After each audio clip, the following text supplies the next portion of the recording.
আমাদের যে মুসলিম রাষ্ট্র যেগুলো আছে ফিলিস্তিন বিশেষ করে ওইখানে গাজাতে অনেকগুলো হামলা হচ্ছে, যে অনেকগুলো মুসলিমদেরকে নির্মমভাবে হত্যা করা হচ্ছে।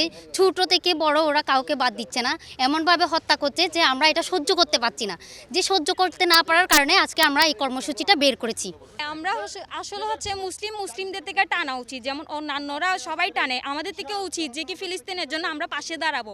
আমরা অন্তত কিছু ওনাদের জন্য লড়াই করতে না পারলেও এটলিস্ট আমরা এটা জানাবো যে কি সবাই একসাথে একসহ তারপরে জাতিসংঘকে আমরা জবাব চাই, জাতিসংঘ থেকে জবাব চাই যে কি আমাদেরকে এই দাবি যে আমরা দাবি জানাচ্ছি ওটার জন্য ওনারা কিছু পদক্ষেপ গ্রহণ করুক, এবং গাজাদের যেটা হামলা হচ্ছে ওটার জন্য ওনারা একটা বিবেচনা করুক অ্যান্ড ওনাদেরকে এটা মুক্ত করা হোক। এটাই চাই আমরা, আমাদের কামনা এইটা। ওনাদের যে বাচ্চা থেকে বড় পর্যন্ত সবাই পুরা গাজাটা পুরাই ধুলোছাই হয়ে গেছে। আমরা চাচ্ছি যে কি এটা বন্ধ করা হোক। ওনাদের এই পরিমাণে চল আসছে যে আমরা স্ক্রল করতে পারছি না, ফেসবুক ইউটিউব সব জায়গায় দেখি কান্নায় কান্নায় ভরে যায়। কালকে রাতে আমরা এখানে যে আসবো মিছিলের জন্য, এখানে যে আসবো আমরা আন্দোলন করতে আসবো, আমাদের পুরো রাতে ঘুম হয় না যে কখন এসে আমরা আন্দোলন করব, সবাইকে জানাবো কখন এসে আমরা এইটার প্রেরণা করছি যে কি সবাই আমাদের সাথে থাকুক, সবাই হচ্ছে গাজার পাশে দাঁড়াক। আমরা এটাই কামনা করছি অ্যান্ড সবাই মিলে এটা একজোড়া হয়ে সবাই একসাথে করা হোক।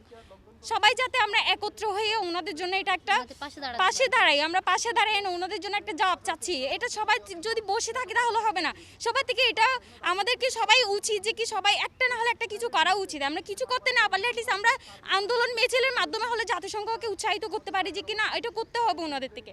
এটাই চাই আমরা, আমাদের দাবি হচ্ছে এটাই যে ওনারা মুক্ত থাকুক। হচ্ছে আজকের জাতিসংঘ, তারপর হচ্ছে মানবাধিকার সংগঠন যে আমাদের বাংলাদেশে যে মানবাধিকার নিয়ে এত কথা বলে, এই যে ফিলিস্তিনে যে নির্বিচারে আমাদের শিশু কর্তা হচ্ছে গণহত্যা করছে, নারী পুরুষদের যে গণহত্যা করছে, তাহলে এখন কেন জাতিসংঘ এগুলো দেখছে না? এখন কেন জাতিসংঘ না? যেমন হচ্ছে বর্তমানে হচ্ছে যুক্তরাষ্ট্র এই ইসরায়েলিদের নিরাপত্তার জন্য যে দিচ্ছে, এই নিরাপত্তার জন্য যে নির্বিচারে নিরীহ ফিলিস্তিনিদের হত্যা করছে, এখন কেন তারা হচ্ছে নিরীহ ফিলিস্তিনিদের দেখছে না? আমরা আজকের এই প্রতিবাদ মিছিলের মাধ্যমে আমরা এটা জানাতে যাচ্ছি, ফিলিস্তিনিরা একা নয়, সারা বিশ্বের প্রত্যেকটা মুসলিম তাদের পাশে আছে। এবং হচ্ছে আমরা সরাসরি যদি যুদ্ধেও না যেতে পারি, তবে হচ্ছে আমরা হচ্ছে ইসরায়েলিদের বয়কট, পণ্য হচ্ছে বয়কট, এবং হচ্ছে সব দিকে বয়কটের মাধ্যমে আমরা হচ্ছে ফিলিস্তিনের পক্ষে আছি। আমরা আজকের প্রতিবাদের মাধ্যমে সেটাই জানাতে চাচ্ছি। আমরা মানবতা পছন্দ করি, মানবতা থাকাটাই মানুষের বৈশিষ্ট্য। দীর্ঘদিন ধরে ইসরায়েলি বর্বর বাহিনী ফিলিস্তিন গাজার উপর যেভাবে নৃশংস হত্যাকাণ্ড চালাচ্ছে তা নিঃসন্দেহে মানবাধিকার লঙ্ঘনের সর্বোচ্চ পর্যায়ের। এজন্য আমরা আজকে ফিলিস্তিনের পক্ষে দাঁড়িয়েছি, ফিলিস্তিনকে আমরা স্বাধীন ঘোষণা করার দাবি জানাচ্ছি। চট্টগ্রাম মেডিকেল কলেজের সর্বস্তরের শিক্ষক, ছাত্রী এবং উপস্থিত আশেপাশের জনতা সবাই এই ফিলিস্তিনে যে গণহত্যা হচ্ছে, ইসরায়েলি যে বর্বরতা চালাচ্ছে, এই ব্যাপারে বিশ্ববাসীকে এবং বাংলাদেশের পক্ষ থেকে তীব্র প্রতিবাদ জানিয়ে সবাইকে এই গণহত্যা এবং জেনোসাইডের বিরুদ্ধে ঐক্যবদ্ধ করাই আমাদের এই মেসেজ। আমাদের ফিলিস্তিনকে উদ্ধার করতে হবে এবং এই ন্যায় প্রতিষ্ঠা করতে হবে। আরব বিশ্ব আপনারা যদি এগিয়ে আসেন তাহলে কোনোদিনই এই ইহুদিরা এই সমাজে প্রতিষ্ঠিত থাকতে পারবে না। আজকে আমাদের একটাই দাবি, আমরা ইহুদি পণ্য বর্জন করব, ভারতীয় পণ্য বর্জন করব।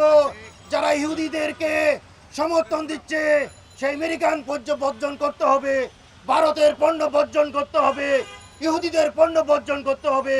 তাহলেই আমরা আমাদের ইমানি শক্তিতে বলিয়ান হব।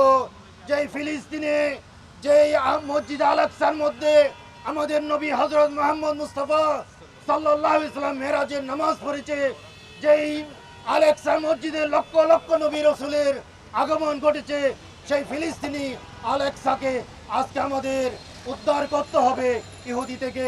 তো সুতরাং সমস্ত মানবতা, সমস্ত চিকিৎসক সমাজ, সমস্ত দেশবাসী আমরা এগিয়ে আসি, আমরা ফিলিস্তিনের পক্ষে, মানবতার পক্ষে সবাই ঐক্যবদ্ধ হই। সবাইকে ধন্যবাদ। হয়ে ফিলিস্তিনের পক্ষে কথা বলছি। আজকে ফিলিস্তিনের সমগ্র বিশ্বব্যাপী সমস্ত মুসলমানরা, সমস্ত মানবতা, সমস্ত হিন্দু, বৌদ্ধ, খ্রিস্টান সকলে আজ ঐক্যবদ্ধ, সকলে আজ মানবতার পক্ষে, আজকে বিশ্ব মুরলীপনাদের বিপক্ষে। আসুন আমরা সকলেই ফিলিস্তিনের পক্ষে দাঁড়াই।